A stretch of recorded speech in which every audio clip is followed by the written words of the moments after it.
Because dapat Brad. Mag-Brad yan sa Upsilon eh.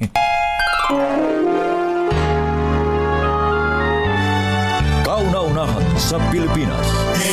NBC Manila Broadcasting Company.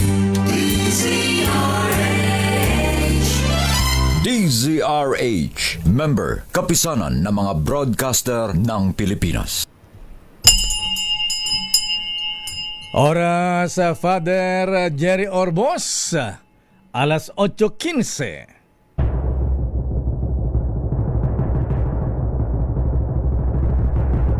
And the Golden Dove for Best Public Affairs Program Metro Manila goes to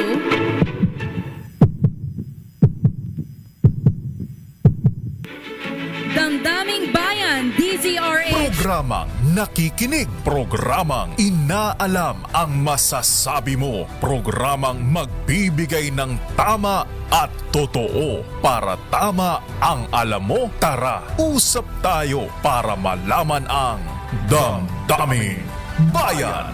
Live sa DZRH Radio, DZRH TV at DZRH Digital. DZRH Damdaming Bayan. Kasama sina Lakay Deo, Makalma at Sister L, Elaine Apit. DZRH Damdaming Bayan. Kawawa naman yung aking BFF.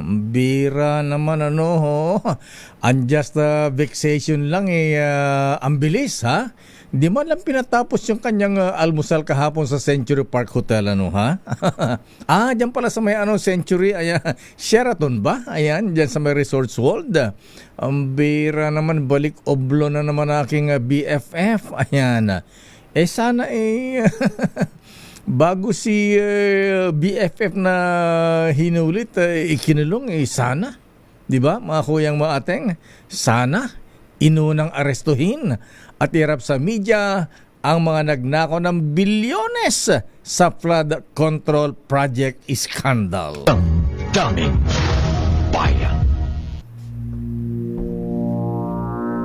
I have proclaimed martial law in accordance with the powers vested in the President by the Constitution of the Philippines.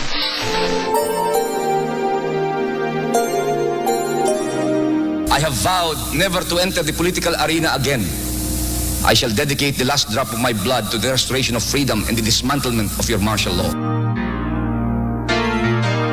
I have written Mr. Marcos letters upon letters, and I told him, read your history, my friend.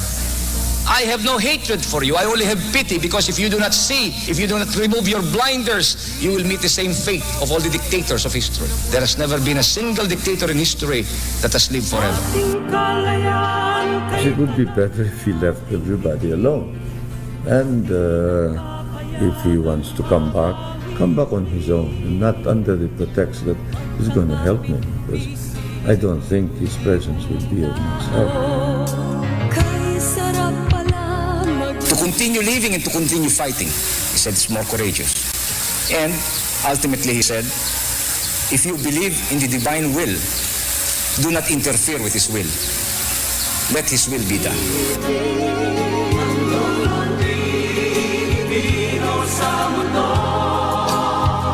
You have to be very ready with your hand camera, because this action can become very fast. Yes. In a matter of 3-4 minutes, it could be all over, And I may not be able to talk to you again after this.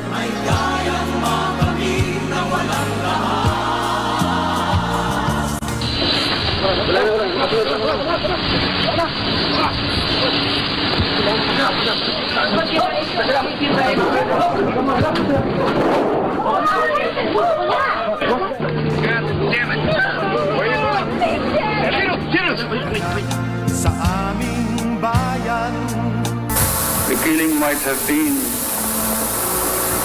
received the blessings of the NPA or the communist hierarchy, because they would shoot two birds with one stone.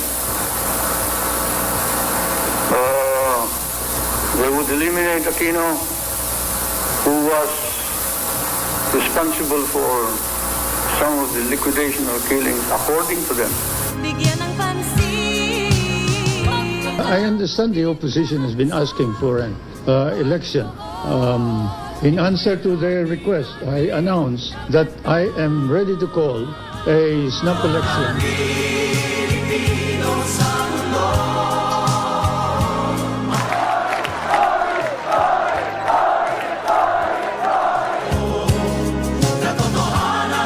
Nakasulat dun sa isang kalye, Cory Aquino, isang bala ka lang. Hindi ako natatakot, ang sagot ko dyan ay Ferdinand Marcos, isang balota ka lang.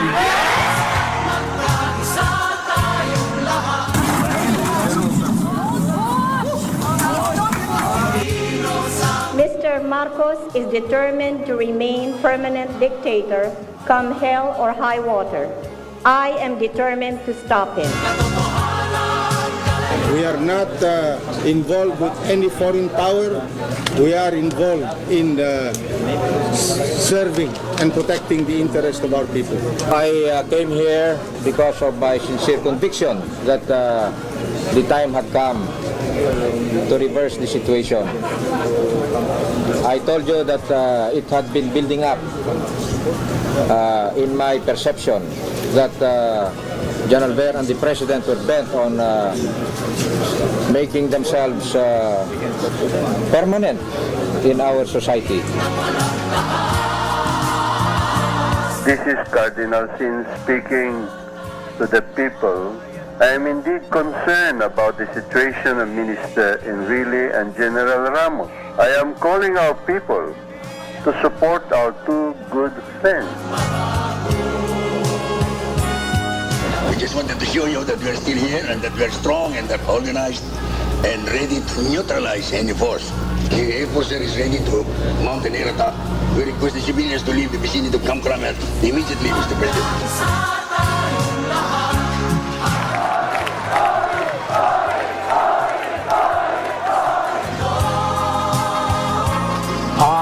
I, Corazon Cojuangco Aquino, Corazon Cojuangco Aquino, do solemnly swear do solemnly swear that I will faithfully that I will faithfully and conscientiously and conscientiously fulfill my duties fulfill my duties as President of the Philippines as President of the Philippines to the service of the nation. to the service of the nation. So help me God. So help me God.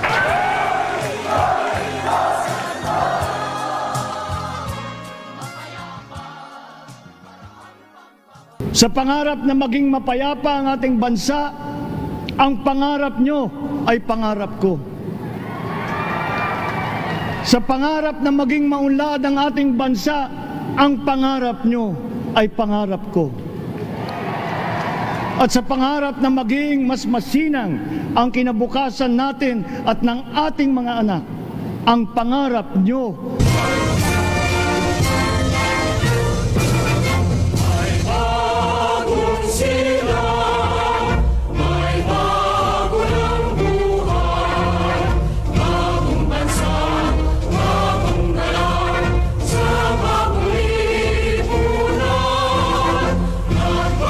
ba? Okay, itong production mo, Sherwin, ha? Magandang umaga, Pilipinas! Magandang umaga, Malacanang. Good morning, Mr. President. Uy, grabe naman itong mga Marines, Attorney Levy Baligod, ha? Idol, ayan. Sekong Mike Defensor. Lupit naman ha, idinawit pa ang first couple ha. Alang ha, pati ilang senador, ilang congressmen, lalo mga miyembro ng Quadcom. Lupit ha. Babalikan natin yan mga kuyang mga ating maganda umaga Pilipinas. Abay ang Pangulo meron na ba Mr. President napiling pambato natin sa 2028 laban kay VP Sara ang kanyang magiging tandem. Marcoleta ba? Cayetano? Abay, Lenny Pacquiao ba? Sandali lamang mahabing alamin natin ang nangyayari ngayon sa kahabaan ng EDSA. Ha? Abay, sino ba ang mga nagmamarcha dyan? Ha? Abay, Tawagin na report ni Edniel Parot sa Kongres sa trillion peso march. Yung mga organizer handang suportahan ang panawagan ng impeachment. Pero nagbabala sa mahakbang na labag sa saligang batas. Ang daming balita ngayon, ha? Hindi naman kami sa media, di ko uunahin, ha? Pero dahil ngayon po ay anniversary ng EDSA People Power Revolution 40th anniversary, dito muna tayo sa kahabaan ng EDSA, ha? Alamin natin ang latest mula kay arrest number 52. Edniel Parosa, please come in. Edniel! Lakay, nagsimula na itong pinaka-prayer activity, kaya nag-isa. Ngayon, ongoing itong prayer activity ng iba't ibang sectoral group. Narito tayo ngayon sa EDSA Shrine para sa ika-4 na anibersaryo ng EDSA People Power Revolution o kung tawagin nila ay EDSA 40. Kasama sa mga nagtitipon dito sa aking likuran ay ang organizers ng Trillion Peso March na Tindig Pilipinas, maging yung Akbayan Party List at miyembro ng religious sector. Mamayat maya pa, magbumarsya na at lilipat mula rito sa EDSA Shrine patungo doon naman sa lokasyon ni Giselle Port kung saan gagawin yung pinaka-main program sa may People Power Monument sa White Plains, Quezon City. Pero bukod dito sa mga pinapagit kong grupo, narito rin ang Partido Manggagawa, Trade Union Congress of the Philippines, Federation of Free Workers, at iba pang mga grupo. Tanga ng kanilang mga tarpaulin, mga placard na kumukundina sa nakawan sa pamalaan at anilay rehimen ng patayan.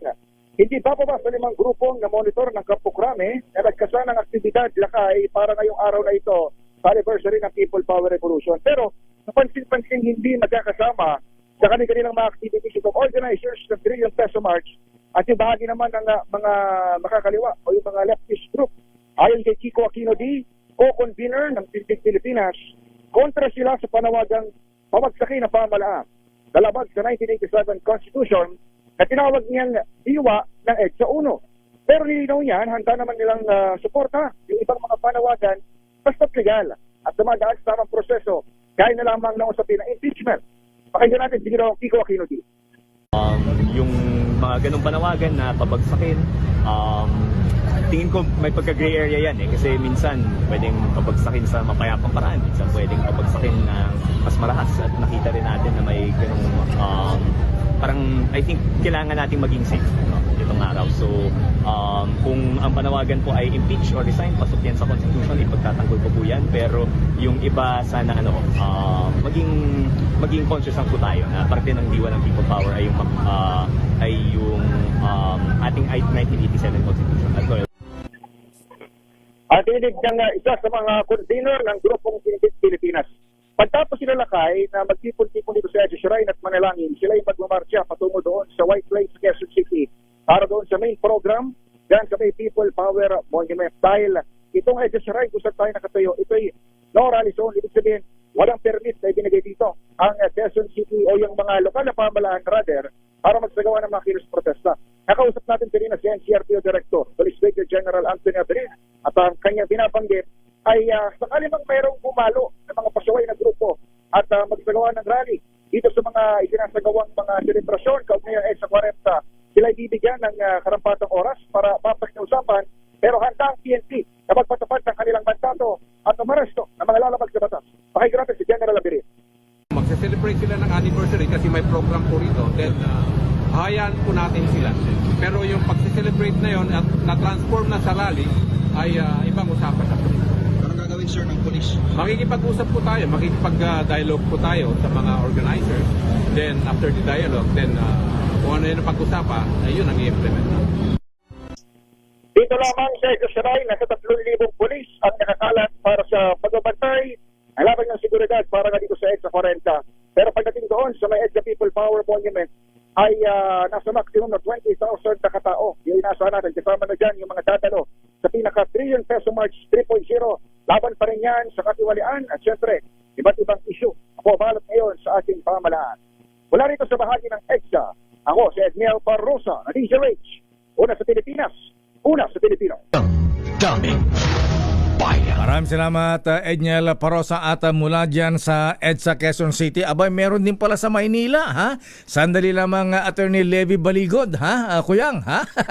Yung ba mga 18 Marines, sasama rin ba sa EDSA rally ngayon? Sandali lamang, Attorney Levy, ha? Levi's. Pero ang grupong Bayan Southern Tagalog, abay, nagsagawa na ng kilos protesta sa Santa Cruz, Manila. Aba, pupunta ba sa Menjola o sa EDSA? Aris number 29, Boy Gonzales. Boy G, please come in. Lakay, nagtipon-tipon muna sila sa Plaza Lacson sa Santa Cruz, Maynila bago sila magtungo sa EDSA ngayong umaga.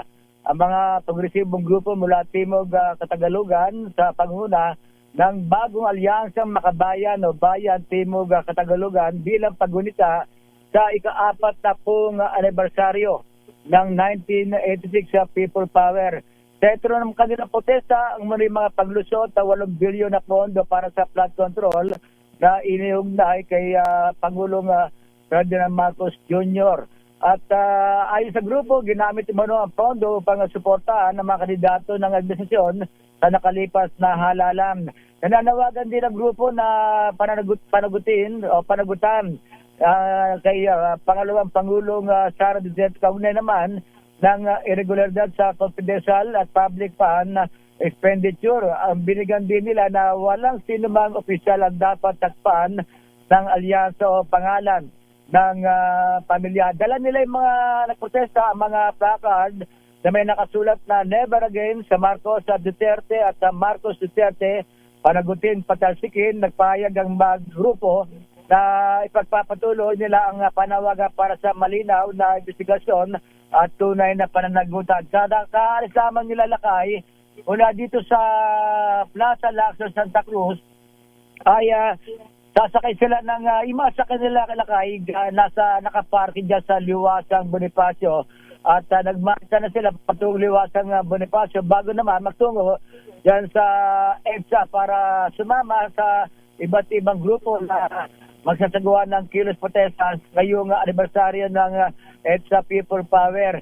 Ang mga pulis Lakay, napakaraming pulis na nakadeploy sa Ayala Bridge. Pagkakat mo ng Ayala Bridge na napakasami. Pero bukas naman sa daloy ng sakyan, ang Ayala Bridge patungo ka ng Legarda. Pero ang sarado ng Lakay mula dito sa Recto Avenue hanggang AS Loyola. Sarado sa daloy ng sakyan yung patungo ka ng Menjola.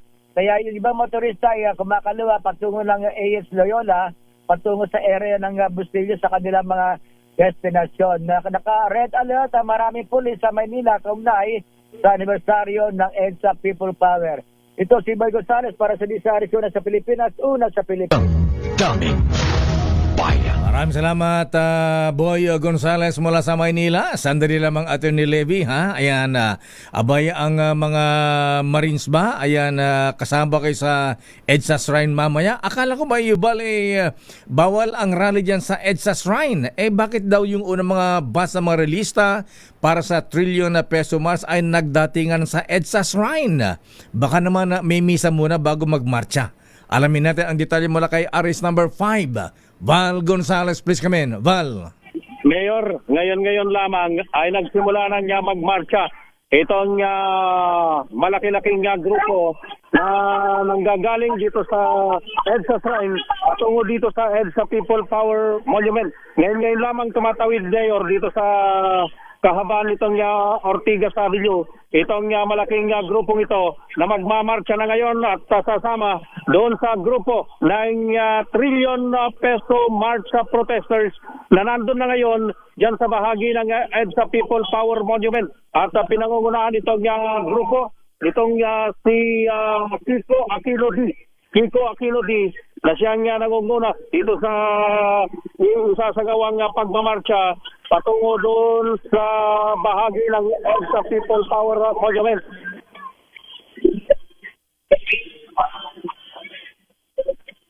Okay, Val. Ayun, ang kanilang isinisigaw, Mayor, solusyon sa korupsyon ay revolusyon. Ngayon ay magtutunan na itong grupo dyan sa may bahagi. Ano, pakiulit? Ang solusyon sa korupsyon ay revolusyon. Revolusyon. Wow. Itong isinisigaw nila na pinangungunahan mismo itong si Kiko Aquino D. Ang nangunguna ngayon at yung ang simbahan at iba't iba pang mga grupo na magsisimula ng magmarcha patungo sa EDSA People Power Monument. Sitwasyon mula rito sa kahabaan ng EDSA, dito sa tapat mismo ng EDSA People Power Shrine, dito sa pagitan ng Quezon City at ng eastern part ng Metro Manila. Ako si Val Gonzales, DJ Ray Chula sa Pilipinas. Una sa Pilipino. Sige, maraming salamat. Tabi ka dyan, masasagasaan ka na ng mga rallyista. Nasa gitna ka na ng rally. Daming Maraming salamat, Val Gonzales. At yung mga Marines sa Attorney Levy Baligod, sila ba ay sasama din sa rally sa EDSA ngayon? Naalala ko nung February 23, ayan, 24, ayan. Yung mga 1986, abay yung mga Marines sa Atty. Levy Baligod, nagmarcha naman dun sa may likod ng Camp Aguinaldo, dun sa may Santolan, ayan, nagkabanatan doon noon. Ito mga Marines kaya, ha? Ayan, General Rudy Diaz, ayan, ang dating PSC chief ng dating Pangulong Erap, ayan, kumusta ang mga Marines? Ano ang take mo dito sa statement ng mga Marines kahapon dyan sa Club Filipino? Sa ating mga Marines, huwa! Huwa! Daming Bayan. Nasa ating linya po, mabigan, ang loyan ng mga 18 Marines. Nagrabe po ang kanilang expose, mga sinabi kahapon sa Club Filipino sa pagdadawit ng ilang opisyal. Ayan, senador, congressman, at Diyos ko, pati ang first couple. Attorney Levy Baligod, sir, naimbagang bigat. Good morning, Apo Attorney Levy. Good morning, Apo. Good morning sa ating mga kababayan. Good morning, very worshipful. Ayan, good morning, Kuyang Sir. Ayan, pero Attorney Levy, yung mga Marines ba, kayo ba ay saan ba sasama sa rally mamaya? Magra-rally rin ba kayo? Sasama ba kayo sa protesta? Ako po, hindi. Kaya nga ako nagpapahinga. Ginising ako ni Malo. At saka yung mga dating sundalo po ay hindi sasama sa any political or partisan activity. Ayan na. Naku, Attorney Levy, okay. I-clarify ko lang. Please. Dahil nabasa ko yung official statement ng Armed Forces of the Philippines. Doon sa 18 po na pumirma ng affidavit, 16 po doon ang dating mga Marines. Nakalagay din doon na yung dalawa ay sa Army, no? Rangers. Hindi naman namin sinasabi sa kanilang affidavit na lahat sila ay Marines. Malinaw doon. Dalawa ay sa Army connected dati. At doon sa 16 na Marines na sinasabi ng Philippine Navy ngayon, meron daw doon discharged honorably. Totoo po na merong isa doon na discharged honorably. At banggitin ko lang briefly kung bakit siya na-discharged dishonorably. Bakit, sir? Na-assign po sila sa, naging membro po siya ng Philippine UN contingent. No? Doon sa United Nations camp, inutusan siya ng kanyang opisyal na magdala ng pagkain doon sa quarters ng opisyal. At dahil siya ang nagmamando sa mess, yung kusina, kumbaga, ay nagdala siya ng pagkain doon sa quarters ng opisyal niya. Paglabas niya doon sa isang barricade, ay pinahinto siya ng gwardya at in-inspect ang sasakyan niya at pagbukas ay may mga pagkain doon sa sasakyan niya. At dahil dyan ay tinanggal siya. Hindi siya prinotektahan ng kanyang opisyal. At pagdating dito sa Pilipinas, nagkaroon ng pagdidinig sa kanyang kaso, ay una sinabihan siyang tanggapin mo na lang na i-demote ka para walang masabi yung iba. Ang kinalaunan ay dinismiss siya dishonorably. Kawawa naman. Sino ito, attorney? Ano pangalan? Sino yung dishonorable? Yung sundalo o yung opisyal niya na hindi man lang gumalaw para protektahan at sabihin na siya ang nagpakuha ng pagkain. Teka muna, Hindi ba yun na Attorney Levy, ito ay yung bang opisyal? Kasi sabi mo United Nations, Filipino officer ba yan o opisyal ng Yes. UN? At saan po nangyari ito? Sa East Timor, sa AFP. Middle East? Saan sila na-assign sa UN? Hindi, basta malamig na lugar eh. So it should be somewhere, maybe Gaza or Iquad. Linawin ko lang yon. No? Ayan, Hindi ko lang masigurado. Okay. Pero so sino ito, Attorney Levy, itong marine dishonorably discharged? Si Johnny Buduan po. Johnny Buduan. Aba, Johnny Buduan Oo. may kapangalan no aking kwan yan. Taga Ilocano yan. Kapangalan na aking brother-in-law. Yan. Anyway. Ang Armed Forces of the Philippines po ay mayabang na nagsasabi na dishonorably discharged yung isa dyan. Tingnan nila kung sino ang totoong matapang. Itong sundalo ba na ito o ito yung opisyal na hindi pinanindigan ang kanyang obligasyon na protektahan ang kanyang tao. Number one, military leadership principle, seek the welfare of your men. Wala, hindi ginawa ng opisyal yon. Anyway. Meron po yatang So at least na-clarify mo yan, Attorney Levy. Ayan, ang tanong ko ngayon, Attorney, ayan, bakit lumantad itong mga dating sundalo ng Marines at ang lulupit ng kanilang mga binanggit kahapon? Ayan, expose na nag-deliver ng limpak-limpak na pera, ayan, malay-maleta, milyon, meron pang dolyares. Bakit lumabas sila ng ganito ngayong bisperas ng anibersaryo ng EDSA People Power Revolution, Attorney, sir? Alam niyo po ay matagal ko nang kinakausap sila sa pamamagitan ng pagtutulay ng isa sa mga opisyal nila noon sa Armed Forces of the Philippines. At unti-unti ko po silang nakausap. Una ay may 3, hanggang naging 7, hanggang naging 10, hanggang naging 20, hanggang naging 30. No? At tumigil na ako po doon sa 30. At November pa ho ito na nag-uusap kami. At ang sabi ko sa kanila ay base sa inyong mga kwento na pagde-deliver ng mga pera, ay kailangan din sigurong gampanan natin yung ating obligasyon sa bayan.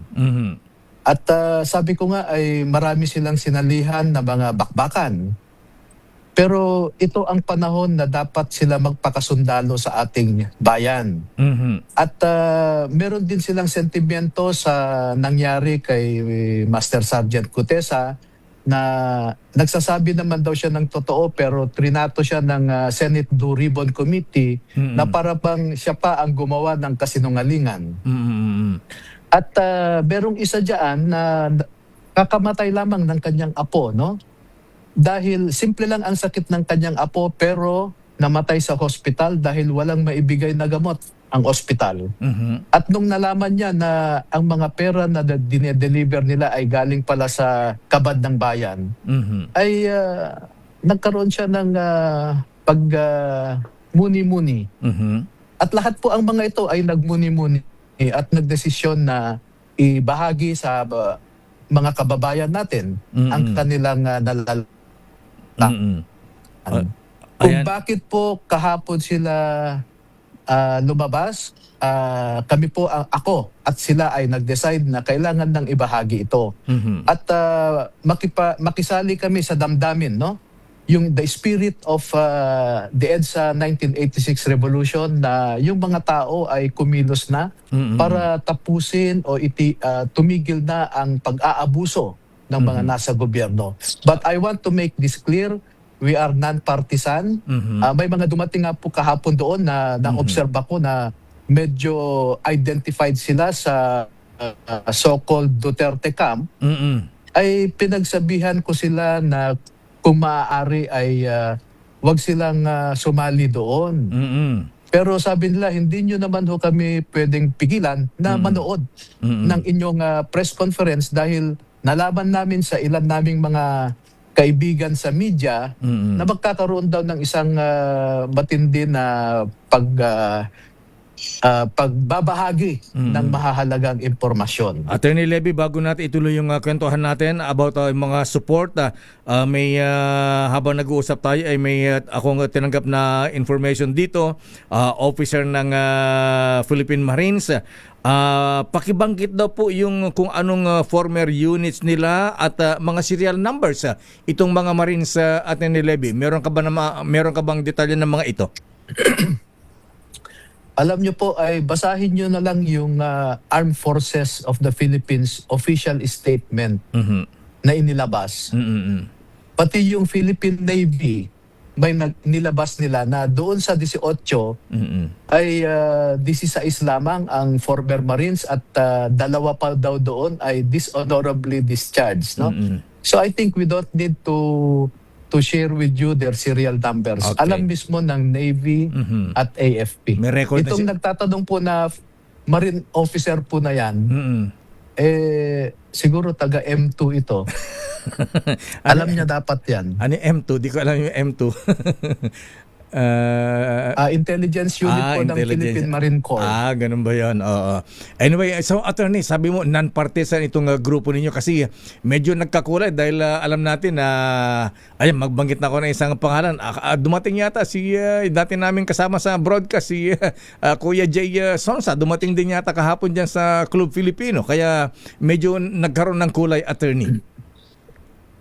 Hindi ko po siya napansin sa di mo napansin. mga media na nandoon.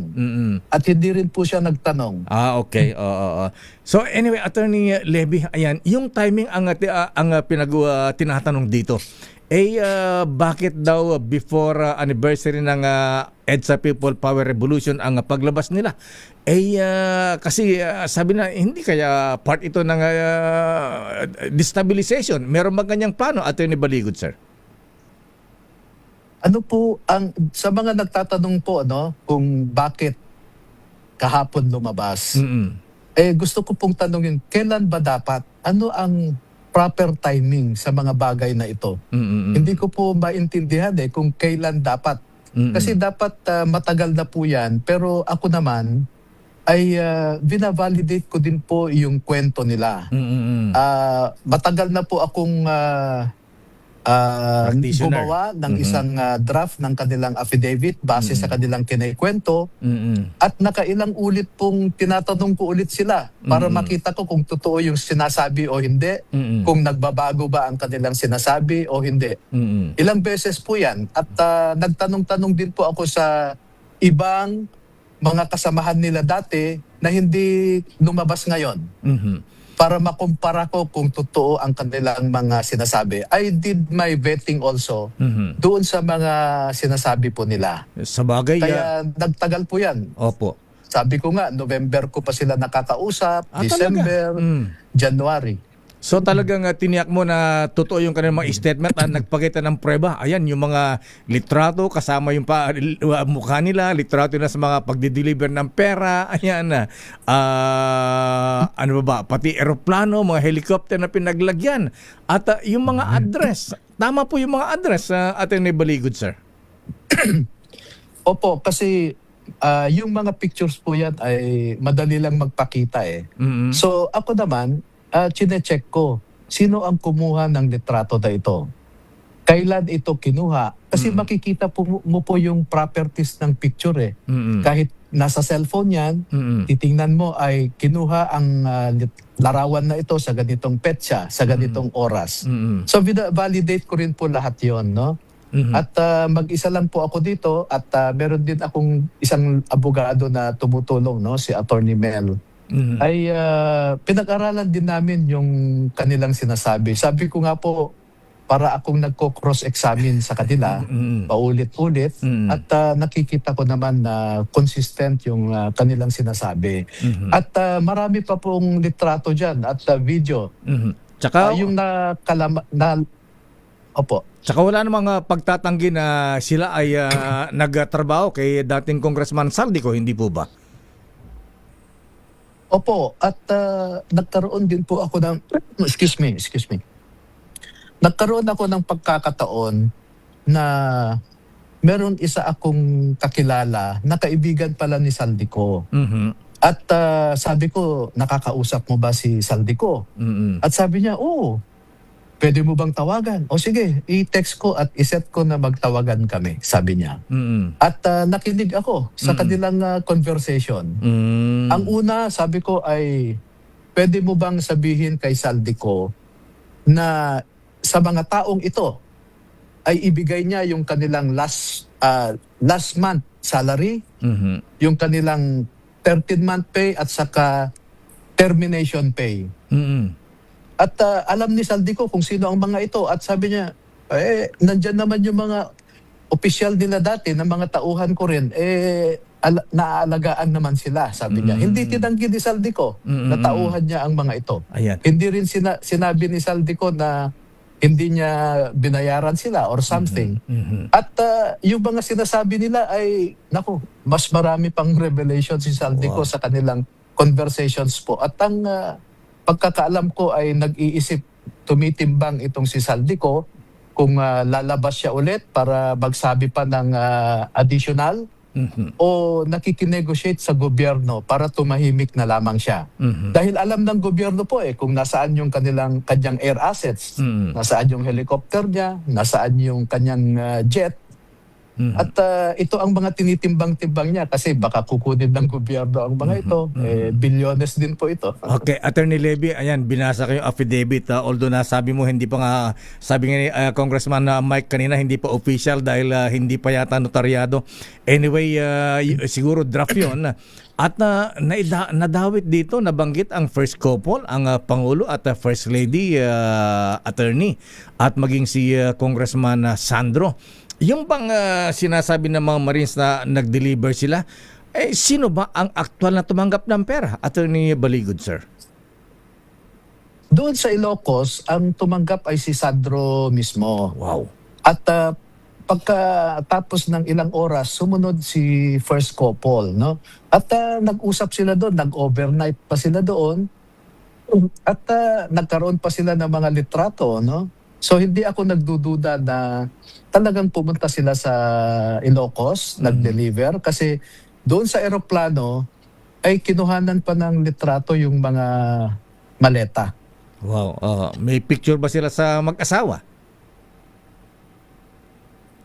Merong picture kay Sandro, merong picture kay BBM. Ayan. Pero wala kay First Lady. Wala kay...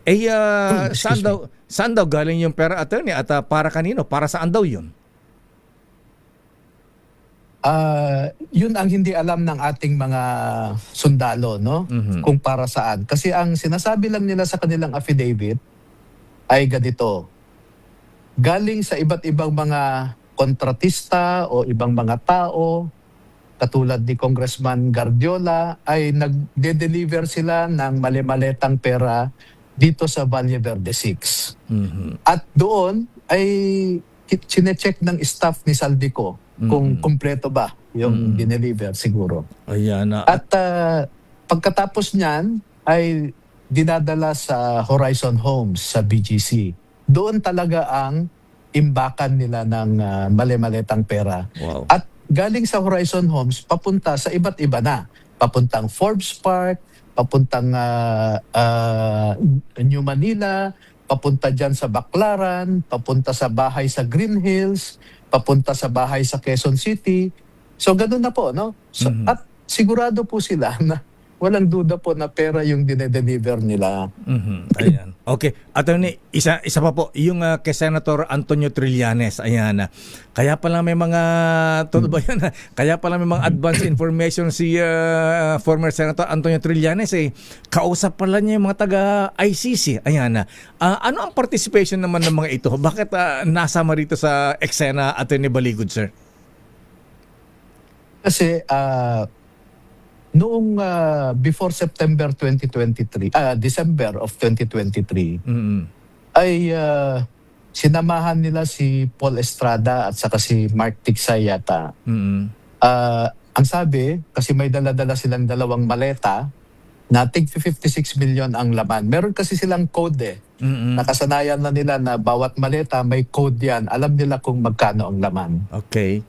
At pupunta sila sa isang building. Hindi ko na lang binanggit yung building sa Makati para hindi naman baka istorbo sa ilang mga occupants ng building na yan. Ay nagpapalit sila ng yung 112 million ay naipalit nila sa $2 million. No? At normal sa mga magkakasama sa trabaho dahil si Paul Estrada at Mark Tiksay, ang dalawa sa 5 talagang pinagkakatiwalaan ni Saldico. At nabanggit na meron tayong pinaghahandaan ng mga foreigners na darating. Yun lang ang pagkasabi. So laging sinasabi nila na ang codename ng mga dayuhan o banyaga na darating ay foreigners, no? And then sila ang sumundo sa airport, itong mga sundalo na to. At ang nagbibigay ng numero sa kanila, yung contact number, ay si Sunny Trillanes. So pagdating ay kontakin mo ito, yan yung number ng darating. So sinusundo nila, dinadala sa designated na condominium or hotel. Chine-check din nila yung mga hotel rooms para sa mga dayuhan na ito. At kung lumalabas ang mga dayuhan ay kasama sila, etc. Escort, security.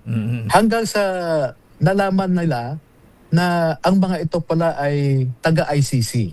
No? Dahil nalitratuhan nila, naikumpara, hindi naman nila maipagkaila. No? At kung nandito ang mga ICC investigators, ay halos linggo-linggo, nakikipag-meeting si Sunny Trillanes sa ilang mga politiko. At nakikita nila pagkatapos ng meeting, yung dala-dala, kasi ang ugali po ni Saldico, pag lumatad siya, laging merong isang sasakyan na may laman na mga male-maleta at mga paper bags, no? Na puro pera yon. So, makikita nila na pagkatapos ng meeting ay may bit-bit na yung mga kasama. Kasi pinapalabas pakilabas nyo dyan yung isang maleta o pakilabas nyo dyan 2 paper bags. So, nakikita ng mga sundalo, no? Okay. At nagdala rin po sila ng maleta sa opisina ng wag ko na lang sabihin yung totoong pangalan ng grupo na kinakasamahan o kinakasapian ni Sunny Trillanes dyan sa Scout area, no? Dito sa Quezon City. Dahil nakalagay doon opisina ng kanyang asosasyon, no? Dinadala doon at ang bilin sa kanila dalhin ito sa opisina ni Sunny Trillanes. So ganun po at 2024 hanggang 2025 labas-pasok po ang mga ICC sa Pilipinas at sila ang sumusundo at ang laging nagbibigay ng contact numbers nila ay si Sunny Trillanes. Ayan so wala po akong duda doon. Ayan okay, attorney, ayan sayang maikli oras natin. Okay, please. Idagdag ko lamang po, no? Si Sunny Trillanes ang nagbibigay ng numero sa tauhan ni Saldico at ang laging bilin, kontakin mo ito para pumunta siya rito. Yun yung mga witnesses. Walang ibang witnesses na in-interview nila. Okay. Maliban sa mga sinasabi ni Sunny Trillanes. Okay. Attorney Baligod, bilang lawyers po ng mga 18 Marines, former Marines, ilang Scout Rangers. So ano po ang plano ngayon? Ayan, saan nyo idudulog? Magsasampa po ba kayo ng complaint, reklamo? Saan nyo gustong imbestigahan ito? Sa Senado ba? Sa Kongreso? Sa Ombudsman? Sa Department of Justice? Ano po ang plano nyo bilang abogado ng mga Marines na ito, Attorney Levy Baligod, sir? Ang intention po namin ay I will submit to the Office of the Ombudsman a copy of the affidavit. Transmittal lang po ito, no? Ibigay ko sa kanya at trabaho naman niya ang mag-imbestiga kahit anonymous complaint naman ay na-actionan. So, Ombudsman po. Ang pangalawa, I intend to submit to the ICC a copy of the affidavit to inform the ICC about the conduct or demeanor of its investigating officers or ICC investigators in the Philippines. Meaning to say, for ICC to determine whether these ICC investigators conducted a bona fide investigation in the Philippines. Pangatlo po ay magbibigay ako sa mga embahada ng iba't ibang miyembro ng ICC para suriin din nila kung yung kanilang membership at ang kanilang annual na contribution sa ICC ay tama pa rin hanggang ngayon dahil sa conduct ng mga tao na ito. At no less than the US State Department ang nagsasabi na ang ICC ay naging corrupt at politicized na institution. Ang sentimento ko po dyan ay nanggagaling sa pananaw na lahat na lang ng kino-convict o pinaparusahan ng ICC ay galing sa third world countries at wala silang ngipin para ipatupad ang kanilang orders kung mga malalakas na bansa ang involved. No? Ayan. May warrant of arrest sila kay Putin, kay Netanyahu, Ayan. at sa mga generals ng US AFP, US Department of Defense. Pero hindi nila ini-implement. Ayan, tama po kayo. Anyway, Ito it is a foreign tool against third world countries. Salamat po. Attorney Levy Baligod, sir, Kuyang sir, maraming salamat at magandang umaga at ingat po kayo. Thank you. Maraming salamat po, Kuyang Worship. Daming bayan. Attorney Levy Baligod, ang legal counsel ng 18 dating tauhan ng Marines at dating tauhan ng Philippine Army.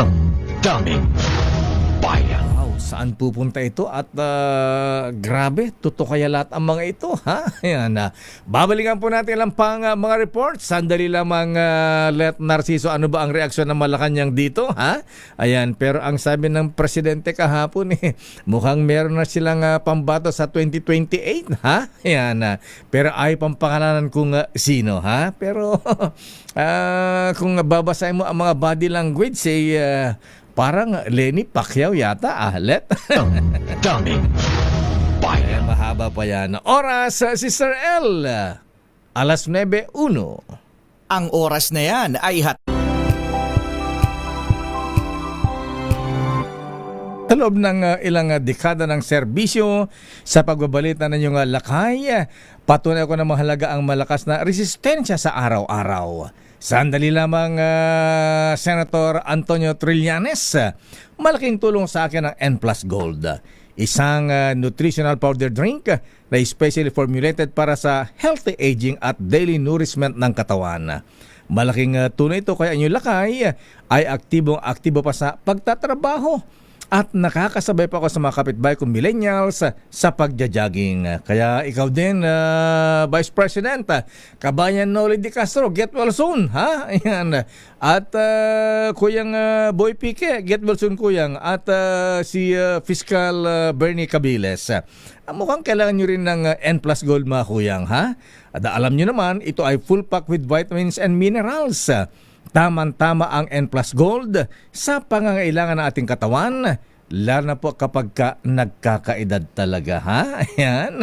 Kaya mga kuyang mga ating mahalagang alagaan ang ating mamahal sa buhay, kaya dapat inaalagaan din natin ang ating mga sarili. Kaya pag uwi nyo mamaya, ha? Mga ating mga kuyang, dumaan muna sa Mercury Drug at mag-uwi sa inyong magulang ng N Plus Gold. Yan ay tanda ng pagmamahal. Daming bayan. Oras, Sister L. It's 9:12. Good morning, Lakay. I'm back at good morning sa lahat ng mga nanonood at nakikinig sa atin. Saan ka nagpupunta? May nasikaso lang ako, Lakay. Namiss kita ng 2 araw. Namiss din kita, Lakay. May nagme-message nga sa akin, bakit wala ka? Anong nangyari sa'yo? Ayan. Mukhang napaaga. Nanghuli po ako ng crabs. Mukhang napaaga yata. Honeymoon. Hindi naman, Lakay. Hindi naman. May nasikaso lang tayo, Lakay. At 2 araw ako nawala, Lakay, pero ang daming nangyari, no? Ay, talaga. Grabe naman yan. Anong nangyayari sa Pilipinas? Pero ano man ang mangyari, kailan tayo mag-aral, yes, Sister L? Dapat lang, Lakay, kasi hindi pwedeng wala tayong alam. Ayan. Tsaka mag-aral mabuti, ha? Kasi sabi nga, at tsaka pagka natuto naman tayo, huwag masyadong magmarunong kaagad. Ayun, yung akala mo, ikaw na yung nakakataas. Dahil sabi nga, little learning is a dangerous thing. Kami naalala ko sa sa May- turo ng aking mga teacher. May ha? ganun Ayan. na. Oo naman, Lalo na daw lakay kapag ka hindi nagagamit sa tama. Ayan, totoo yan. Kaya ang word of the day, Sister Yes, El. dahil dyan lakay ang ating word of the day ay study. Ayan. In Tagalog ay mag-aral. In Cebuano, magtuon ka dong uday. Sa amin si Lucano, agadal ka barok. Ayan. Pares parang konting hawig sa Bicol lakay. Ganun ba? Agadal Mag-adal. din. Mag-adal naman sa Bicol. Ayan. Kasi ang sabi daw, Marcos to study, proposal to make February 25 A holiday. Why you need to study? Kailan mo pag-aralan yan? Kailan pa ba i-memorize yan? Hindi ba to lakay? Parang dapat holiday. Actually, kanina kala ko, holiday ba ngayon? Depende kasi. Siyempre, kahit ako rin ng presidente BBM, ba't ko declare na holiday yan? Yan ang dahilan kaya bumagsak kami. Di ba lakay parang part naman ng past yun? Sa bagay, kahit nasabihin past is past, pero sa bagay, masakit yun lakay. Kumbaga sa sugat, may peklat na yan. Kahit lagyan mo ng sebo de macho yan. Mayroon Kita pa rin ng talaga. peklat, ramdam pa rin yan, Sister. Yes, kumakatiba pag maulan. Ganun yung lakay pag ganun sobrang ba yan? malalim ng sugat.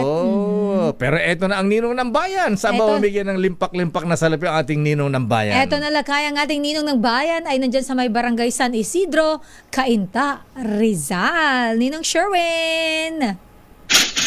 Tumutok sa DZRH at manalo ng instant 1,000 pesos sa Malakas promo kasama ang Pride Detergent. Malakasan ang makinig at manood sa DZRH! Ninong, sino ang ating mga winner today? Ninong Sherwin? Si Sir Ella Dalakaya, ito nahuli natin na naka-tune in sa kanilang radyo. Itong ating lucky winner dito sa Barangay San Isidro sa Cainta, Rizal. Tatay, pangalan niyo? Roberto Jeronimo. At ang kanyang misis, talagang napakasweet. Kanina pa hinihila tong si Daddy Roberto. Pangalan niyo po? Dovencia Molino Jeronimo.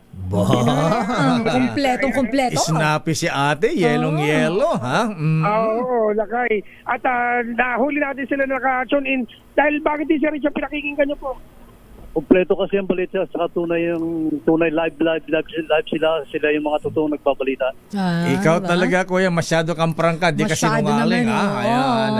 Ayan ang gusto namin dahil masyadong prangka si kuya. Bigyan mo kagad na 1,000 share win. At sino pa rin yung announcer sa DZRH tuwing umaga? Ang lagi naming pinapanood ay si Lakay Mayor Dical. Talaga naman ha? Ayan, isang high five kuya. High five. Dahil na kaya ito, pagkata mo si Lakay Dayo Makalma, meron ka 1,000 pesos. Thank you very much, Lakay Dayo Makalma. Ayan, Merry Christmas po kuya. Ayan. Ng DZRH. Ayan. Thank you, tatay. Kailangan makuha nyo yung ating word of the day para makuha nyo ng ating medium component. Ang word of the day is study. Galing kuya. Ay, nakuha mo ang ating word of the day. Ito, meron kang medium component. Pagkita natin ang Astron Appliances. Astron Appliances, alagang Astron, alagang maaasahan, available sa inyong mga suking appliance store nationwide. At di lang yan, meron pa kayong grocery bag mula sa ACS at sa DZRH. At hindi lang yan, meron pa pinakamalaki, pinakabago, ang Private Fabric Conditioner, Korean Sober Bloom Detergent Powder with Stain-Away Formula, 2 kilo yan, kaya kahit gaano karaming labahan, ubos yan. At ang speaking of labahan, hindi nyo na kailangan labahan. Ang pinakabagong design ng DZRH t-shirt, mapapasin nyo rin kasama pinakalumang taong modelo. At ang pinakamasarap papakin kapag kayo nakikinig o nanonood ng DZRH, ang Royal Pinapambangus Crackers at sa atin ng Regal Foods International Incorporated. Ninong Richard C. Ayan. Unang-una, nagpapasalamat kami sa DZRH team, lalong-lalo kay Lakay Mayor de Makalma. At nais ko rin batiin ang aking mga kapatid na si Rosie, Cesar and family, Peli and Sammy family, Tracy and family, Ben Jeronimo and family, Ate Marsing sa Batangas, Tanaon Batangas, si Aida Gonzales, si Tito, si Malu, si Kakay, si Michael, Gloria Villegas, at aking magandang apo si Ella, si Errol at si AC. Ayan, ako. Aba naman. Dami, parang buwabati na happy birthday si Kuya. May listahan pa siya, Lakay. May listahan. May Na talagang kodigo. handang-handa, ha? Oo. Dahil handang-handa sila, bigyan mo rin ng premyo si ate. Bigyan mo rin ng 1,000 Aba, Ninong, 1,000 daw para kay nanay. Ayan. Maraming salamat sa DCRH. Wala pa- Siya namin pinakikinggan. Wala po anuman, salamat ate. po. Maraming salamat po. Ayan. Ayan. Inaano pa niya sa YouTube. Ayan. Thank you po. Ingat-ingat kayo. Thank you for always making DCRH number one. Kaya naman kami po yung labas lubos na papasalamat sa inyo pong patuloy na pagsubaybay at pakikinig. At sa mga nais manalo ng 1,000 pesos, lago dumutok sa DCRH, baka kayo po susunod dating winner sa DCRH Malakas promo kasama ang Pride Detergent. Aris number 6, Sherwin Bata Alfaro, DCRH, una sa Pilipinas, una sa Pilipinas. Maraming salamat, Ninong Sherwin. Ayan, kailangan ni chill-chill lang tayo dahil kahit mainit ang mga balita ngayon. Pero bago ang mga reports, ha? Abay, sandali lamang, Senator Antonio Trillanes IV, sir. Ang tanong dito, saan ba galing itong lahat na ito?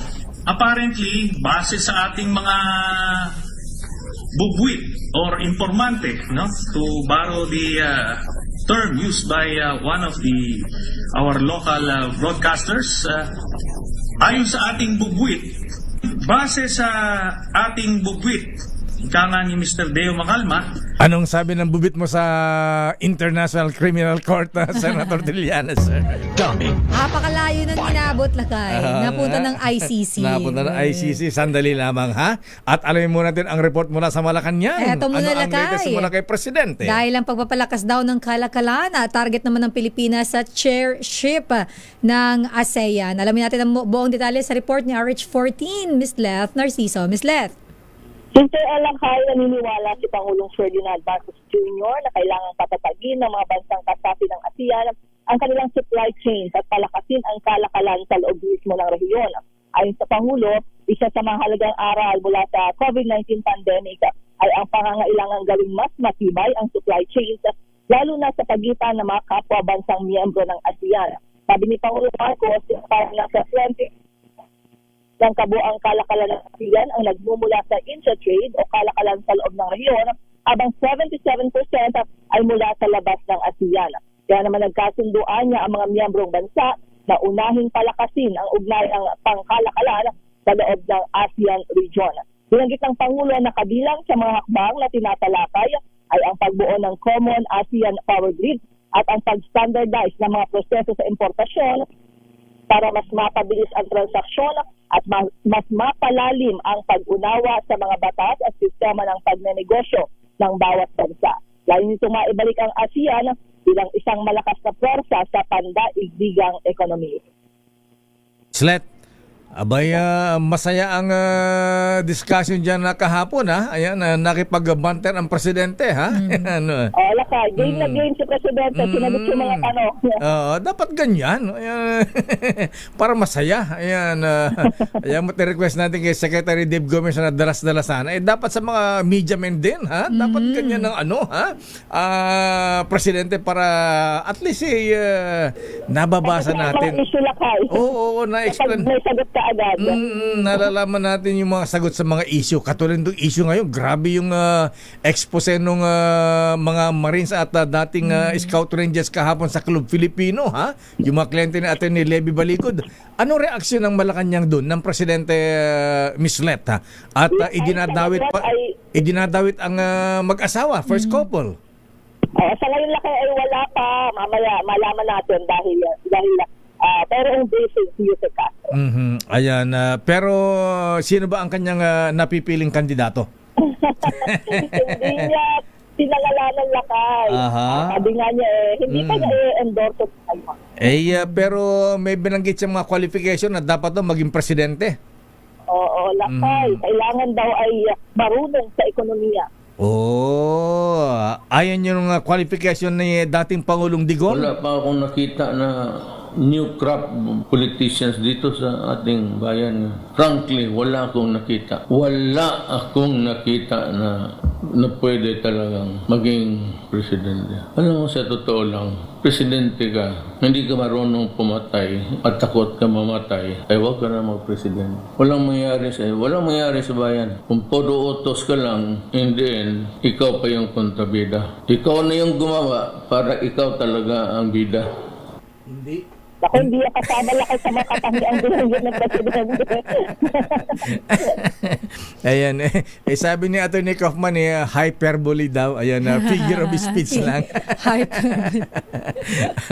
Anyway, pero titignan mo sa mga body language, Miss Let, ha? Parang Lenny Pacquiao, ha? Ayan.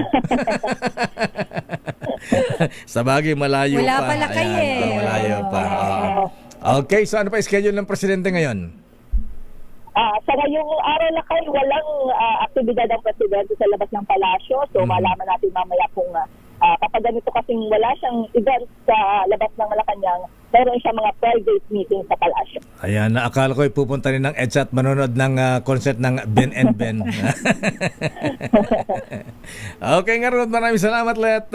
Good morning, balik sa inyo na kayo, Sister El. Maraming salamat, Let Narciso mula sa Malacanang. Ay na yung bigat po, Presidente, First Lady. Daming bayan. Si Giselle. Punta ang natin latest lakay si Giselle dahil nandyan siya sa may People Power Monument para sa pag-aalay ng bulaklak ngayong commemoration ng EDSA People Power Revolution. Alamin natin detalye mula kay RH15. Giselle Ricafort. Giselle. Lakay, Sister El, katatapos lamang ng pag-aalay ng bulaklak o yung wreath laying ceremony dito sa People Power Monument sa Quezon City bilang bahagi yan ng ika-40 anibersaryo sa EDSA People Power Revolution. Kabilang sa mga dumalo yung mga kinatawan mula sa lokal na pamahalaan, National Historical Commission at yung Human Rights Violations Victims Memorial Commission. Nandito rin sina Liberal Party President Erin Tanyada III at Francis Joseph D. ng Ninoy and Cory Aquino Foundation Incorporated. Dumating din dito kanina si dating Ifugao Congressman Teddy Bagilat Jr. para makiisa sa isa sa gawang malawakang kilos protesta laban sa katiwalian. Bilang dating kongresista, sinabi niya na matagal na raw nakalagaran ang korupsyon sa gobyerno pero mas lumala lamang ngayon mula daw sa dating naririnig niya na 10% lamang na SOP o lagay, naging doble o triple pa yan kada proyekto sa paglipas ng mga taon. Idiniin ni Bagilat na kaya hindi nabubuwag yung kultura ng katiwalian sa gobyerno. Wala kasing nakukulong na mga buwaya sa pamahalaan. Pakinggan natin yung bahagi ng ating panayam. Matagal na yan. I mean, governor pa ako. Ang dami ng mga kwento ng mga lagay, SOP ang tawag. No? Pero ngayon, mas lumala. Parang hindi na siya yung normal kasi alam mo noon yung mga 10% bawat proyekto, bawat transaction may 10% na pupunta sa mga politiko, doon sa mga gobyerno. Naging normal siya and then naging 20 and then naging 30 and then naging cost project. So kailangan maintindihan natin na matagal na itong corruption na ito ay isang kultura at kaya hindi siya nawawala, hindi siya nabubuwag dahil kasi walang accountable, walang nakukulong. Diba? So yun ang importante na sa ngayon nagalit tayo dahil sobra na may ghost project pa. Dapat may makulong naman. May managutan. Dumating na rin lakay dito sa EDSA People Power Monument yung grupong Akbayan, Kalinga Foundation at maging yung iba pang mga grupo na nagmarcha mula naman doon sa area ng EDSA Shrine. Bitbit nila yung mga dilaw na bulaklak at ilang mga placard na may nagkasaad na kulang pa yung tama na managot yung mga sangkot. Mahigpit na rin yung ipinatutupad na seguridad dito sa lugar ng atin namang mga kapulisan. Iyan muna yung sitwasyon mula dito sa EDSA People Power Monument. Ito si Giselle Ricafort para sa DZRH, una sa Pilipinas, una sa Pilipino. Maraming salamat, Giselle Ricafort. Naka-sunblock ba si Giselle? Ayan, ang init na araw doon, ha? Naka-ano siya Ayan. lakay, ano yun yung parang suot niyang ganun dito. Para hindi siya, naka-blazer. hindi naman blazer, yung parang sinusuot lang lakay na ganun. Yung sa... Yung pambraso lang. Oo, tawag yan. Hindi ko alam tawag dun lakay. Ginagamit ng mga golfers yan, saka mga tricycle driver. Hanggang dito niya, balot na eh. Band. Armband? Hindi, armband. Tawag nga ba niyan, ha? Anyway, maraming salamat Giselle Ricafort. Sandali lamang Raymond at Paas. Standby man ang Milkirigunan Edwin Duque, ha? Pwede bang patulan ng Blue Ribbon Committee, Raymond, yung expose ni na Attorney Levy Baligot? Pwede ba imbestigahan ni Senator Ping Lacson sa Blue Ribbon Committee? Lupit at itindi, ano, ha? Pero di ba lakay, dapat may mga ebidensya. Ayan, yun nga, yung mga mali-maleta, yung mga picture. Ayan. Saka, according to Attorney Levy Baligot, first-hand information kasi mga bodyguard sila mismo. Sila mismo yung nagdala. Oo, ayan matindi. Kaya ang problema dito, Sister L, lesson na din sa mga may mga ganyan mga empleyado, ha? Ayan. Abay, kasi ang sabi ng mga Marines, tinanggal sila. Ayan. Pera pala yun lakay. Ayan, nakabundle siya. Oo, ganun pala karami yung pera bundle. Nakita ko yung video. Diyos ko. Dami no lakay. Oo, bundle. Ayun, no? Pwede ba ilayin yung isang maleta niyan? Ayan. Dami niyan lakay, ha? Ayan, yung talaga pala may plastic pala ka, yung iba. So yes. parang bagong-bago lang. Yung picture nga yung pera mismo na kasintaas ng lamesa. Ayan. Yung bundle ng pera. Hindi yung sa loob ng kwarto. Ayan. Yung nagbibilang si Diyos ko. Sobrang dami ng lakay. Grabe. Ilang nakapatong sa lamesa. Ilang kaya yan lakay?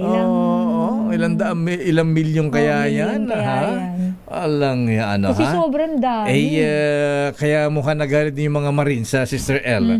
Pinabayaan sila. Abay, gayahin nila isang congressman at isang mayor, ha? Sino? Alam mo, na may flood control project din, ha? Iba ito, ha? Iba to. It's Sister L. Alam mo kung bakit? Bakit? Kung itong mga Marines ay nagsasalita, itong mga tao ng congressman at mayor, Sister L, alagang-alaga sila. Kaya dehin sa bukiki. Ayan. Abay, their lips are sealed. Abay, ikaw ba naman ang stop pabiyahin sa Japan, may mga Hong Kong, Singapore. May mga perks pala sila. Yes. At kung may US visa ka, trip to USA.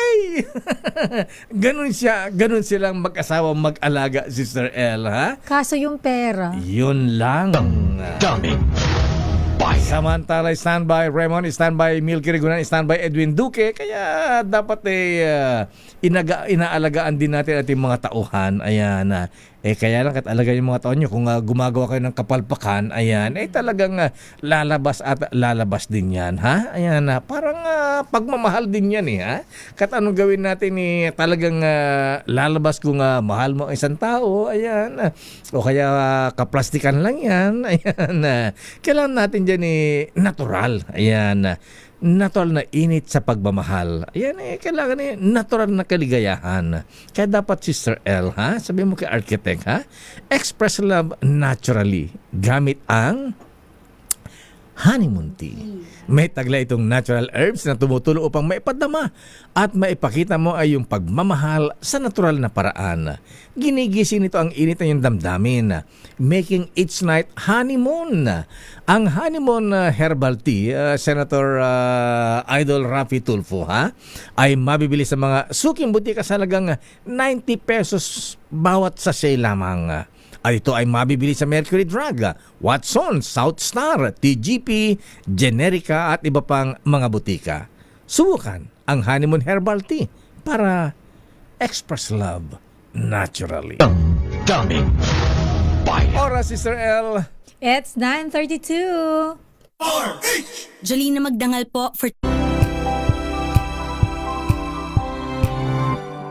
Lamang Senator Trillanes, alamin mo natin ang report mula kay Raymond at Paz. Eto Ano ang muna latest sa Senado? Ang latest sa Senado, ang Anti-Political Dynasty Bill, suportado kahit galing sa pamilya na matagal na sa politika. Alamin natin ang detalye sa report ni RH28, Raymond at Paz. Laki Raymond. Ellen Mayo, panahon ng bigyan ng ang iba ng pagkakataon na makapagsilbi sa ating mga kababayan at hindi lamang kontrolado ng iilang pamilya ang politika. Ito ang deklarasyon ni Senator J.B. Ejercito bilang co-sponsor ng Senate Bill number 1901 o ang Proposed Anti-Political Dynasty Act. Para kay Ejercito, historic at long overdue na ang panukalang ito upang maging batas dahil sa mga political dynasty na kakabit ang matagal ng problema ng bansa gaya ng kahirapan, gutom at mahinang ekonomiya. Sa pag-aaral na ginawa ng Philippine Center for Investigative Journalism o PCIJ, 71 mula sa 82 provincial government ay kontrolado ng mga political family. Sa ibang lugar ay may tinatawag ng obese dynasty dahil ilang miyembro ng pamilya ang sabay-sabay na kumakandidato sa iba't ibang local position. Sa Kamara de Representantes, may higit kalahati ay mula sa political dynasty. Ang masaklap ay pati party list na itinatag para sa mga sektor na walang kinatawan sa Kongreso ay pinasok na din ng mga political family. 78 mula sa 156 na party list groups ay konektado sa political dynasty. Git ni Ejercito, ang kapangyarihan sa politika at negosyo ay hindi dapat monopolyo ng iisang pamilya, kaya dapat ito ay maaprubahan na hindi sa susunod na taon, hindi sa susunod na termino, kundi kailangan ngayon. Narito si Senador J.B. Ejercito. Mr. President, sa ibang probinsya, ang gobyerno ay parang family business na pinakayaw na ang lahat ng posisyon. Congressman si Daddy, Governor si Mami, Vice Governor si Ate, Mayor sa isang bayan si Kuya at si Bunso inihahanda na bilang konsihal. Within the legislative branch, over half of district representatives seeking re-election belong to political dynasties. Moreover, the party list system intended to expand political representation has similarly been captured by dynastic interests, with 78 of 156 party list organizations associated with political dynasties. Si Senador J. Ejercito, ngayong umaga Mayor at Elaine, 81 mga Colonel, Commodore at Generals ang sasalang sa Commission on Appointment. Ito si RH28 Raymond para sa TCRH, una sa Pilipinas, una sa Pilipinos. Maraming salamat, Raymond at Paz. Senator JB, kulang. Pati apo, inihahanda na rin. Oo, buong ang kanlakay hanggang kaapu-apuhan. Alamin natin ang latest mula sa Kamara ay manang Milky, ha? Ayan, baka may golf ka sa weekend, ha? Gaya mo si Giselle, magsuot ka ng Attorney Reds sleeve, ayan, para hindi mangitim ang braso. Ano ang latest mula sa Kamara? Si Vice President Sara Duterte may karapatan na hindi dumalo sa pagdinig ng House Justice Committee sa impeachment complaint laban naman sa kanya. Sino nagsabi niyan? RH12 Milky Rigunan. Manang Milky.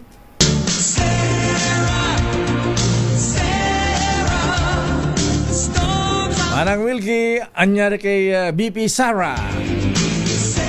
Yes, Sakay, karapatan ni Vice President Sara Duterte kung hindi nito sisiputin ang gagawing hearing ng House Justice Committee sa 4 na impeachment complaint na isinampa laban sa kanya. Ito ang paliwanag ni Batangas Representative Servil Luistro, chair ng komite, matapos itakda sa March 2 to 4 ang pagsisimula ng hearing para tukuyin ang sufficiency in form and substance na mareklamo laban sa Vice-Presidente.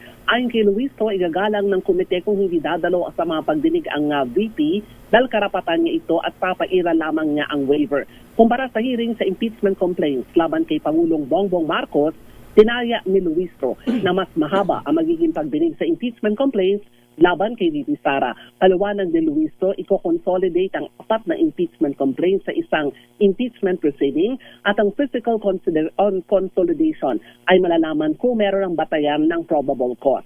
Narito si Batangas Representative Servil Luistro, chair ng House Justice Committee. Palagi tayong tinatanong paano po kung hindi sumipot ang respondent? Paano po kung hindi dumating sa hearing ang Vice President? Again, her presence in the hearing is part of her right to due process. So whether she wishes to come or not, it is actually her prerogative. Kung hindi siya darating doon sa hearing, it will be interpreted merely as her waiver of her right to be present during the hearing.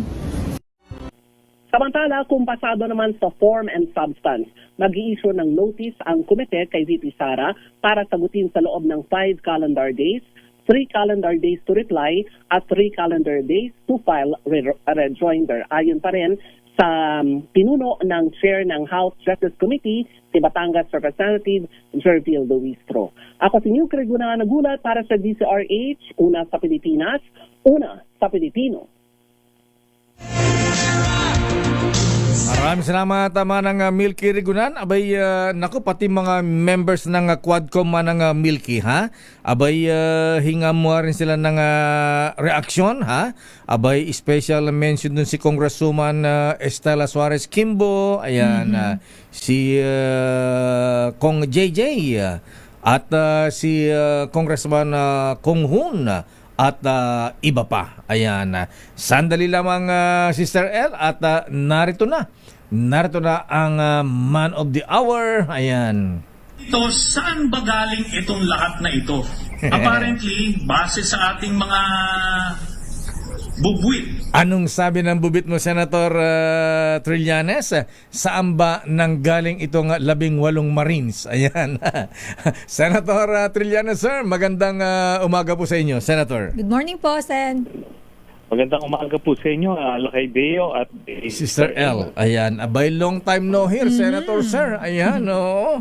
Abay, huli na interview namin kayo nung tumatakbo kayo mayor ng Caloocan.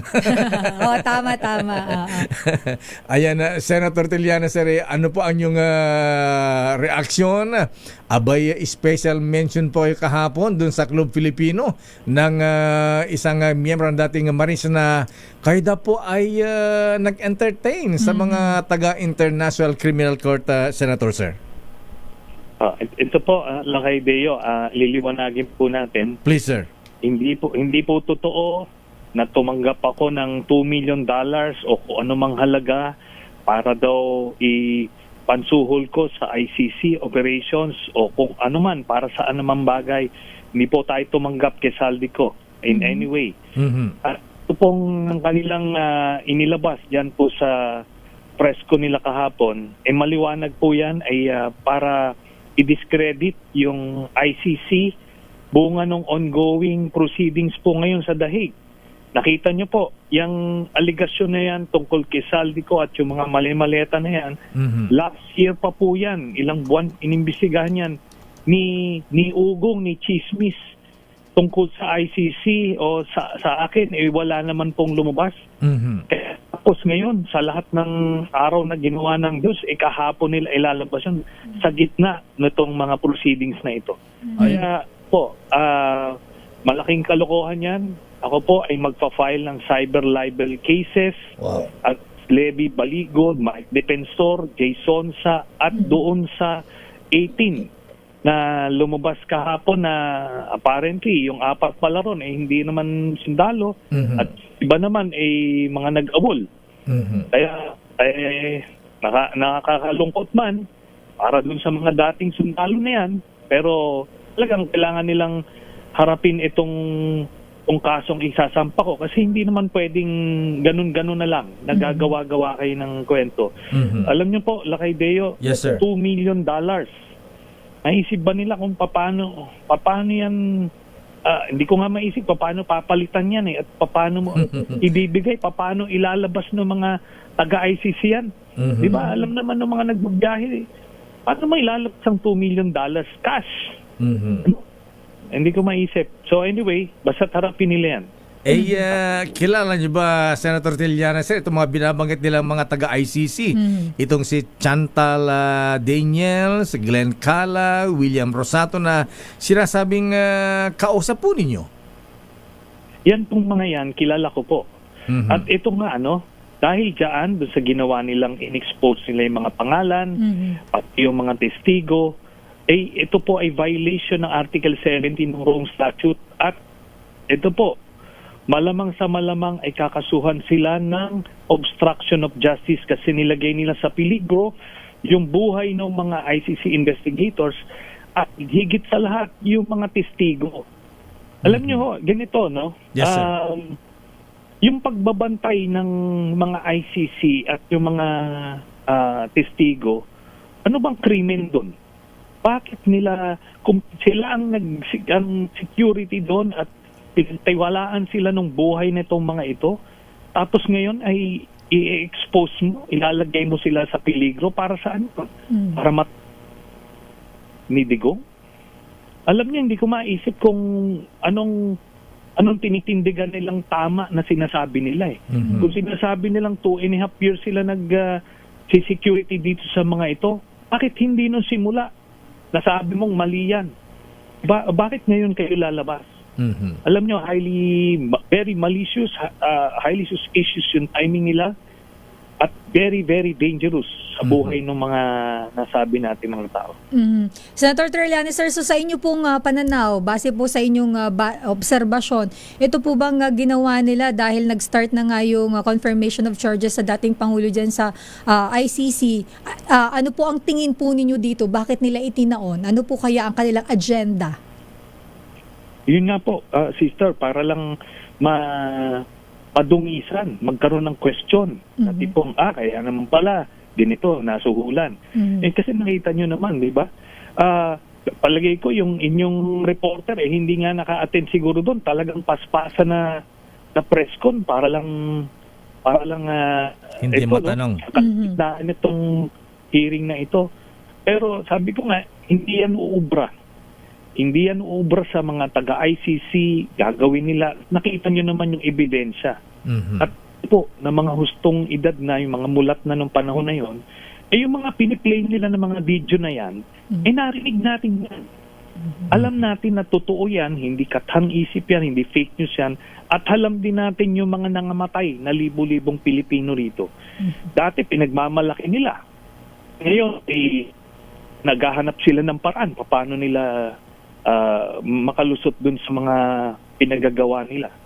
Ito yun. Di ko ba? Yan ngayon ang rason, ang kabayaran dun sa mga ginawa nilang krimen. May aligasyon pa, Senator Trillanes, sir, na kayo daw po ang kumukuha ng mga pamilya ng mga biktima ng EJK at ito ang pinapa-interview sa mga taga-ICC. Totoo ba ito, Senator, sir? Ito po, sensitibong impormasyon yan, pero ako inaamin ko simula nung 2017 pa, nung una naming isinampay ang kaso na yan, nakikipag-ugnayan kami, nakikipagtulungan kami sa ICC, bibigay kami ng testigo, mga dokumento, lahat-lahat. Pero we did it quietly kasi nga delikado ang buhay ng mga testigo.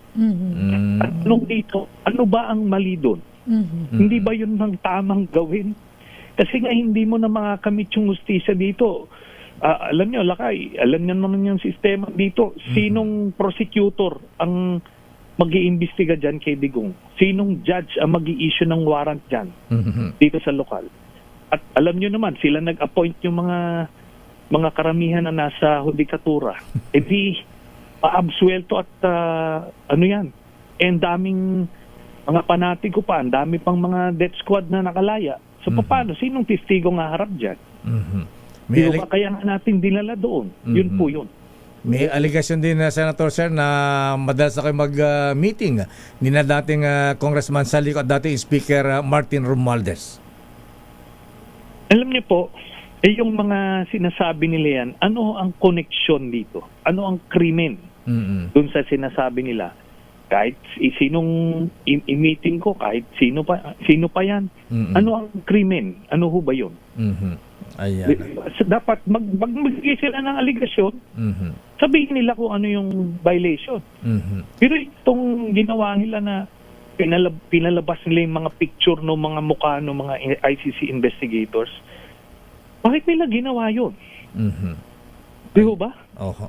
Naisipang gawin yun. Bakit nila pinangalanan yung mga testigo? At saka yung timing, Senator Trillanes, sir, ginawa a day before the anniversary ng EDSA People Power Revolution. Ano ang nakita yung motibo rito? talagang inciting to sedition. Ewan ko na lang dito sa mga PNP natin, sana may magkaso dyan sa mga yan. Naririnig nyo, talagang inuudyok pa silang mag-aklas.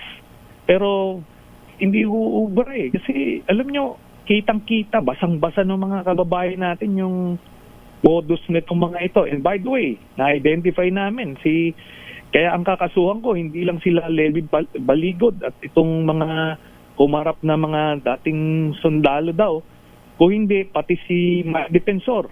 Kasi nakita na namin yung impormasyon na yung isa sa mga sasakyan na ginamit ng mga nag-press con doon, nakaregister sa pamilya niya.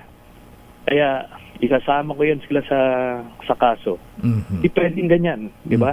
Bibigay lang kayo ng aligasyon as walang consequence. Hindi pwede yun. May kinalaman ba sa mga planong destabilization ito, Senator Trillanes, sir? Ano po ang tingin po ninyo? Meron pa nga bang destabilization plot laban sa administrasyon? Ongoing po yan. Kaya nga ito, obviously, pang-udyok, no? They were hoping it will create some outrage, pero obviously, alpa.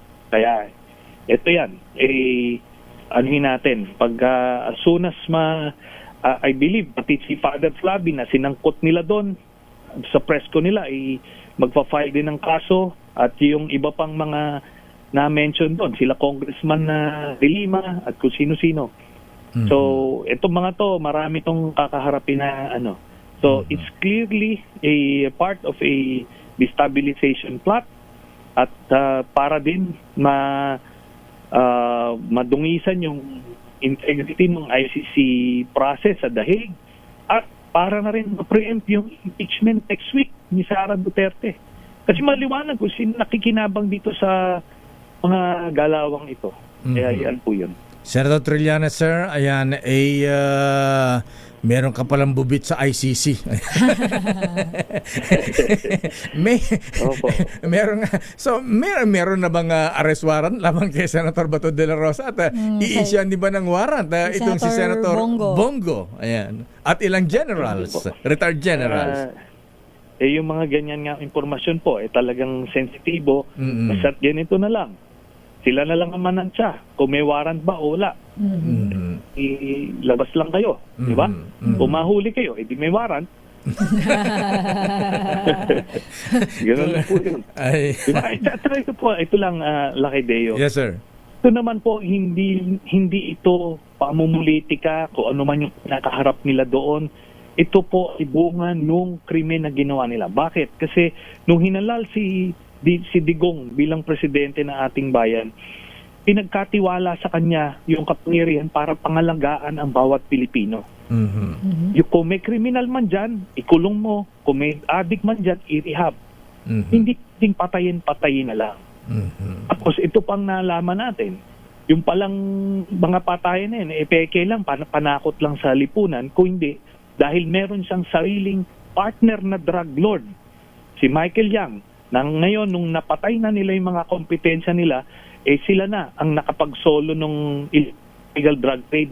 At lalabas yan, Lakay Deo, dito sa impeachment ni Sara Duterte. Wow. Pag nilabas na yung bank accounts, makikita nila yung koneksyon, yung pasok ng pera na dividendo ng illegal drug trade sa pamilya Duterte. Wow. At hindi lang ako sasabi niyan, mismong Anti-Money Laundering Council kukumpirmahin yung mga aligasyon na sinabi ko. Alabas po yan sa impeachment ni Sara. Ayan, Senator Trillanes, sir, isa na lang po. Ano sa tingin ninyo? Mako-convict po ba ang dating Pangulong Digong sa The Hague, sa ICC?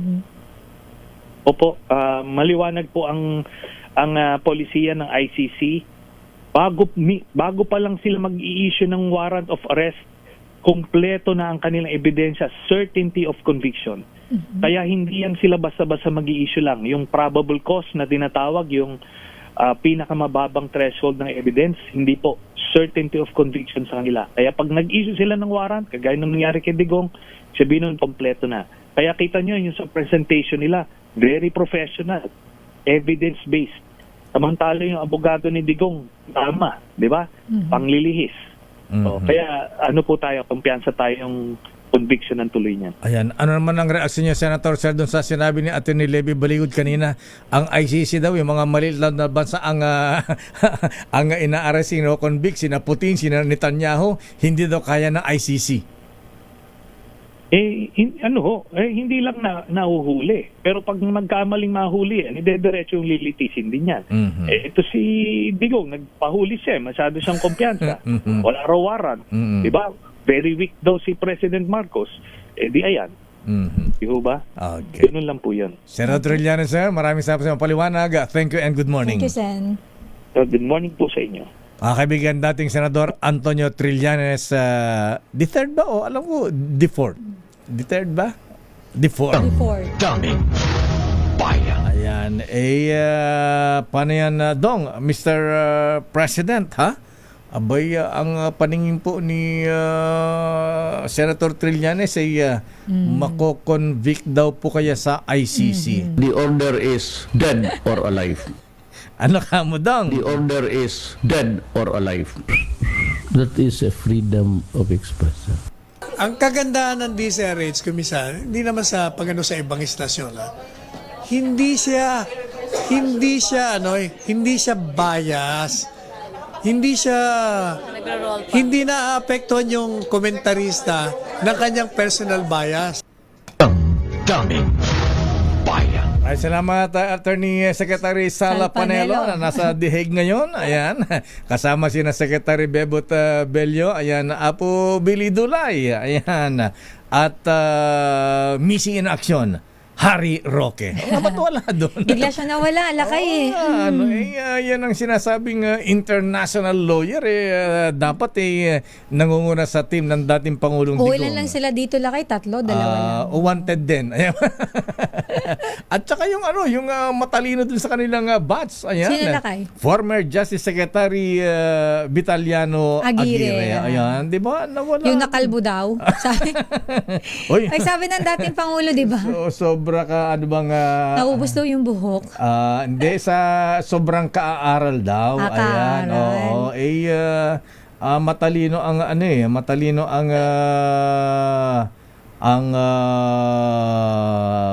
naging ano siya, di ba, lakay? Justice Secretary. Justice Secretary. Nasa hindi ko makita Hahanapin mo pa Sige, di bali na nga. Ayan, next time. Ayan, basta ang sabi ng dating Pangulong Digong, the order is dead or alive.